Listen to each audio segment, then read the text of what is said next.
Hey peeps, welcome to Sparrow Springs. My name is Sarah, and today we are creating this drawing slash painting of a toucan. And I usually try to alternate between digital art and traditional videos on my channel. So as you can see, this time we are working on a traditional piece. It's been a while since I did a more realistic piece, and in this video I'm going to show you this really cool technique for blending colored pencil. And it almost makes it look like watercolor, so I will explain that in just a moment. Real quick, if you are new here, I am a traditional and digital artist with a love for learning new things. So if you get to the end of this video and you like what you see, consider hitting that subscribe button. So I have this sketch of a toucan already drawn out, since watching that part can be a bit boring.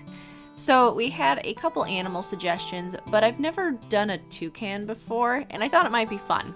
Also, it was suggested by Rick Harold, who has been a faithful follower for quite a while. So here's my thanks to you. If you want to offer suggestions on what I make videos on, then make sure you watch your YouTube notifications for when I post any polls. Those will either show up in the mobile app feed, or you can go to the community tab on my channel, which isn't super convenient, but I usually wait a week or so before I do anything with the results. Anyways, that's a side note. So, a toucan. I am starting off by laying down a decent layer of colored pencil, and I'm going to pause this for a second to show you how this works. I'm using odorless mineral spirits to blend, and this is amazing because it gives you a bit of a watercolor effect. I did draw the sketch on cold pressed watercolor paper, so here I just did a little swatch on a scrap piece of watercolor and just overlapped red, yellow, blue, black, and white, so you can kind of see what it does. There's a few things to keep in mind when you're doing this. First, it is solvent, so make sure you understand how to use it safely. It's certainly less toxic than other solvents, but do your homework. Another thing to keep in mind is not to use too much, because you'll almost get this oily kind of halo around the edges of where you're blending on your artwork. So it can also cause the pigment to spread very easily, so you have to be careful not to muddy up your colors too much. What I have found to be helpful is when you are blending a large area with lights and darks, to start with your light colors and blend into the dark, which you'll see later, but for now I'm starting off with my toucan before I do much of the background. Now, it's been a while since I pulled out the colored pencils for sure, so I tried to start with the easy parts so I could kind of get used to it again. The one thing I always forget is just how many layers you need to use to get a really solid color. Luckily with solvent, it really helps to even out the pigment without ruining the tooth of the paper, so you can keep adding more layers. I never realized how much the texture of the paper made a difference. I do feel like this cold pressed paper was maybe a little too much texture, but if you've ever tried using colored pencil on smooth paper, you quickly realize it doesn't work super well. Softer pencils like Prismacolor might do better, but the POLYCHROMOS, you really need a sharp point and some texture to actually transfer it to the paper. So generally you don't want to press down super hard on your pencils until you get enough pigment down and you're ready to actually blend, which can be rather difficult to gauge. And then once you press down and really start blending, it flattens the texture on the paper and it smooths it out. So you can still add layers on top, but it's not going to be quite as effective. So having solvent is a super helpful thing, because even after you blend it, when you go over it with another color, it's still very vibrant because the tooth of the paper is still there. I am primarily using Faber-Castell POLYCHROMOS pencils, but occasionally I use my Prismacolor Premiers, except for the white. The white POLYCHROMOS is pretty much useless. It's just not very opaque, and it's too hard to get the highlights that I want. If you would like to see my full thoughts on different brands of colored pencils, I have a full video just reviewing POLYCHROMOS versus Prismacolor Premiers, and I compare it alongside some Crayolas, because everyone can get a hold of Crayolas. I run the pencils through a series of tests, and each one kind of excels at different things. Believe it or not, Crayola didn't completely lose out on every area. So while they're not a super high quality, you actually can create some pretty cool drawings with them if you understand how to work with colored pencils. I have another video where I did a drawing with Crayolas, and it turned out way better than I thought it would. As someone who tends to be frugal to a fault, I like that a good artist can still create something amazing without spending a ton of money on supplies. I think my frugalness kind of annoys my husband sometimes. I'm like, oh hey, I noticed that you spent $5 at the gas station. Why didn't you eat breakfast at home? I'm awful. To be fair, I don't really do that anymore, but there will be other days where I'm looking at something that's maybe $20 and I'll sit and debate in my head whether or not to buy it for 6 months before I actually commit to it. And sometimes when I ask my husband, he's like, just get it. Like, okay. That's why my earliest drawings were done with graphite pencil on printer paper, which I feel like there are worse things, but I do shake my head at my 15-year-old self for trying to draw realistic animals on lined school paper. All that being said, you don't need nice supplies, but I'm not above admitting that they certainly can be worth it.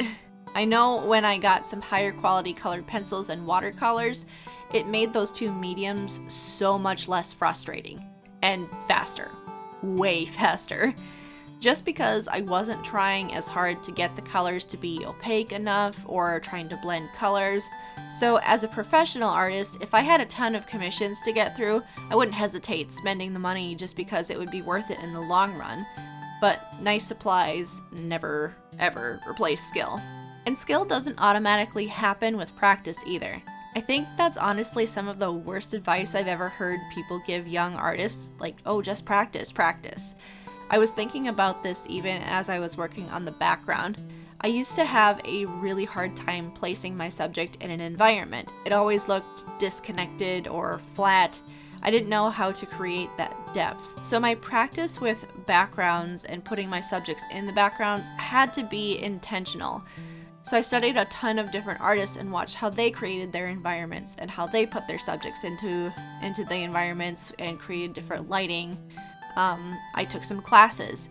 If I just kept practicing what I was doing, then I would be making the same mistakes over and over and over again. Now, sometimes you can work out your own mistakes and you learn by experience, but I'm just gonna be honest, it takes much longer. So humble yourself and learn from other people's mistakes. I always thought that I had to learn it all myself or somehow I wasn't a natural artist or naturally talented. I started to take some classes probably early 2020 and I saw a huge jump in improvement in my artwork. Not just in what I was drawing, but how fast I was able to complete an artwork. I've certainly added my own techniques into the mix of what I've learned from others, so I'm not just copying anyone else's style or techniques. Now, if you are an artist who is able to just learn on your own and you get it, that's great. But it's okay to get help from other people. Making art became so much more enjoyable for me after that.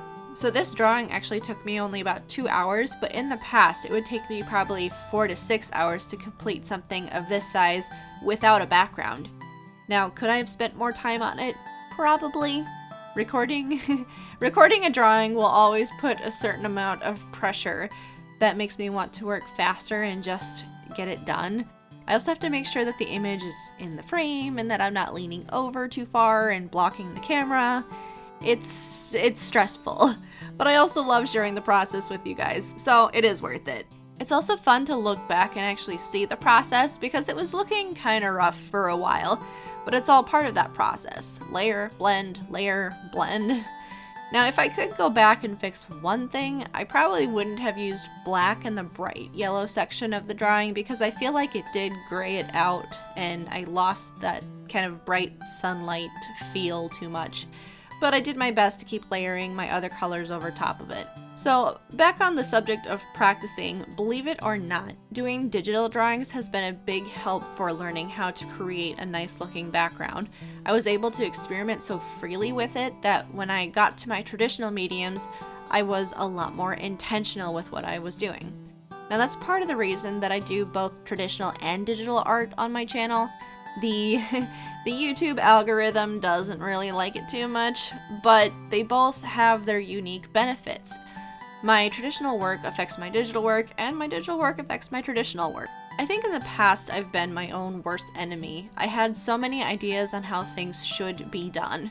And now I'm like, whatever you have to do to make art fun, whatever you have to do to improve your skills, do it. Except stealing.